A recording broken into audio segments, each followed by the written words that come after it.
Is Panama safe? If you look at the headlines, Panama is often ranked as one of the safest countries in Latin America. And in many ways, that's absolutely true. You can walk around many neighborhoods feeling completely at ease. But here's the thing most articles don't tell you. The biggest safety risks for expats in Panama usually don't happen on the street. They don't involve dramatic confrontations.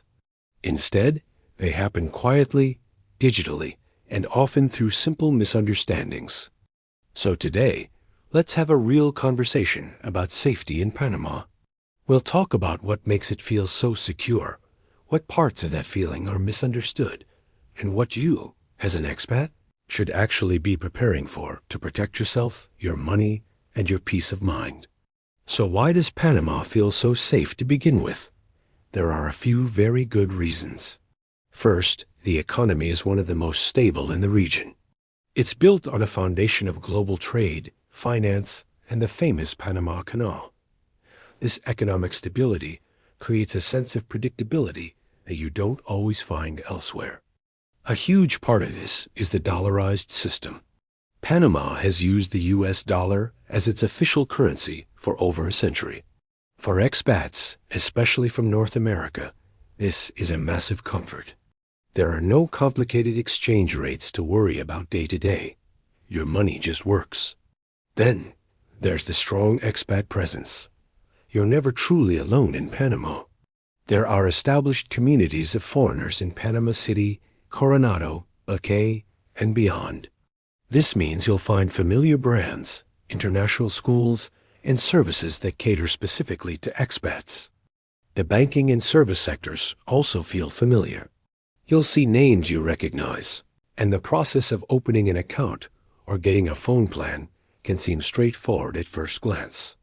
All of this combines to create an environment that feels easy, comfortable, and, well, safe. But here's the paradox.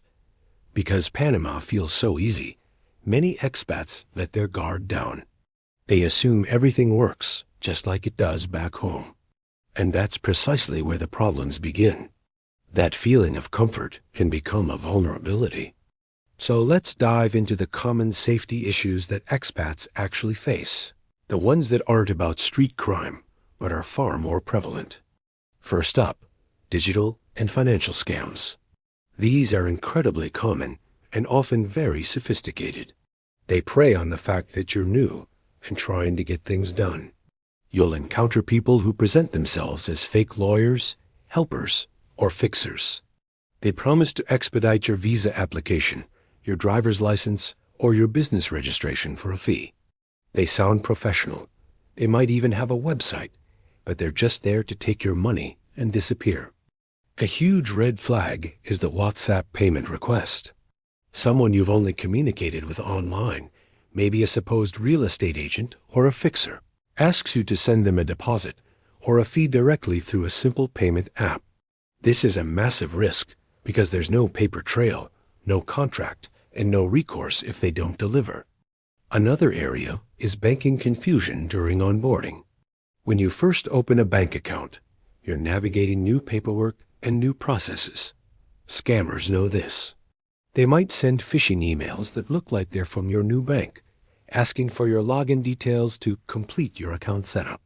Because you're expecting communication from the bank, you're more likely to fall for it.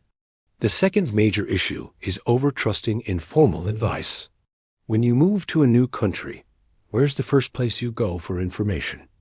For most people, it's Facebook and WhatsApp groups. These groups can be a great resource for finding a good restaurant or a reliable plumber. But they can also be a minefield of misinformation. You'll find people giving conflicting legal or visa guidance with absolute certainty. One person will swear you need a certain document, while another will say it's completely unnecessary. Following the wrong advice can cost you thousands of dollars and months of wasted time. Remember, the person giving advice in a Facebook group has no liability if their tip messes up your residency application. The third and perhaps most critical area is your transition period vulnerability. Think about your first few months in a new country. Everything is in flux.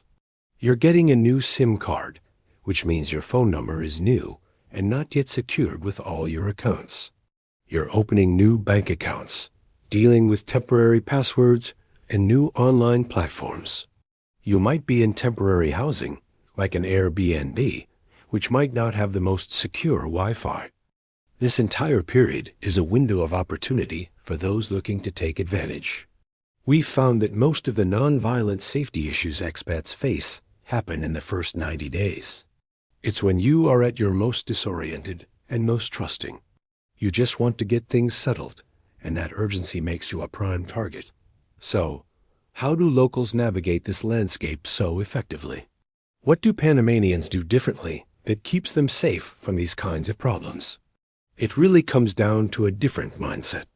First and foremost, Panamanians verify everything. They don't take someone's word for it just because they seem nice or have a good sales pitch. If someone claims to be a lawyer, a local will ask for their license number and check it with the official registry. If someone is a real estate agent, they'll want to see proof of their credentials. Verification isn't seen as rude. It's seen as standard procedure. Second, they use trusted intermediaries. Business and personal matters in Panama often run on relationships. A local wouldn't hire a random fixer from a Facebook group. Instead, they would ask their cousin, their longtime friend, or their trusted family lawyer for a recommendation. They rely on a network of people who have proven themselves to be reliable over years, not days. Third, and this is a big one, they avoid urgency. Scammers and con artists almost always create a sense of urgency. You have to pay the deposit today, or you'll lose the apartment. This special visa offer ends tomorrow. Locals know that legitimate processes in Panama are rarely fast. They are often bureaucratic and methodical. Anyone trying to rush you is an immediate red flag. This leads to the final point. Locals keep processes slow and documented. They know that patience is a virtue in Panama. They expect things to take time. They get everything in writing, whether it's a rental agreement or a service contract. They keep detailed records. Why? Because Panama rewards patience. Scammers, on the other hand, rely on speed and confusion. By slowing down, you take away their biggest advantage. Okay, so knowing all this, how can you, as an expat, adopt this mindset and stay safe? Here are some concrete, practical steps you can take. First, separate your digital accounts. When you're setting up your life in Panama, don't use the same email and password for everything. Have one email for critical things like banking and immigration, and another for signing up for newsletters or local services. This way, if a less secure account is compromised, your financial and legal information remains safe. Next, a simple, hard rule. Do not pay for professional services via WhatsApp or other informal cash apps. Period. For any significant transaction rent, legal fees, car purchase, insist on a formal invoice and use a bank transfer or another traceable method. You need a paper trail. Always use written agreements. Even for something that seems small, like hiring a handyman for a project. A simple written agreement outlining the scope of work, the cost, and the payment schedule can save you a world of trouble. In Panama, a verbal agreement can be very difficult to enforce. Also, get your documents organized from day one. Before you even move, create a secure digital folder with scans of your passport, birth certificate, and any other vital records. When you're in Panama, keep all your new documents, your visa application, your rental contract, your bank statements organized in one place. Being organized reduces the panic that can lead you to make bad decisions. And finally, avoid the temptation of shortcuts. If someone offers you a way to get your residency permit in 2 weeks, when the official timeline is 6 months, it's not a shortcut. It's a trap. The official channels may be slow, but they are reliable. Trying to cut corners is the fastest way to lose money and end up in a worse position than when you started. At Coterly, We believe that real safety comes from structure and preparation. It's not about being paranoid. It's about being smart.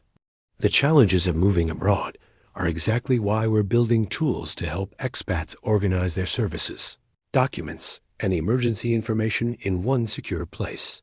This is especially true in countries like Panama, where life can be absolutely wonderful if you just understand the system and how to navigate it properly. Ultimately, Panama is a fantastic place to live. The people are warm, the nature is stunning, and the quality of life can be incredible. You just need to approach it prepared with your eyes open. Safety here isn't about avoiding dark alleys. It's about navigating paperwork, digital spaces, and new relationships with care and diligence. I'd love to hear from you. For those who've lived in or visited Panama, what surprised you the most about how things work there? Drop your experiences in the comments below. And if you want more practical advice for navigating life abroad, make sure to follow Coterly. Thanks for watching, and we'll see you in the next video.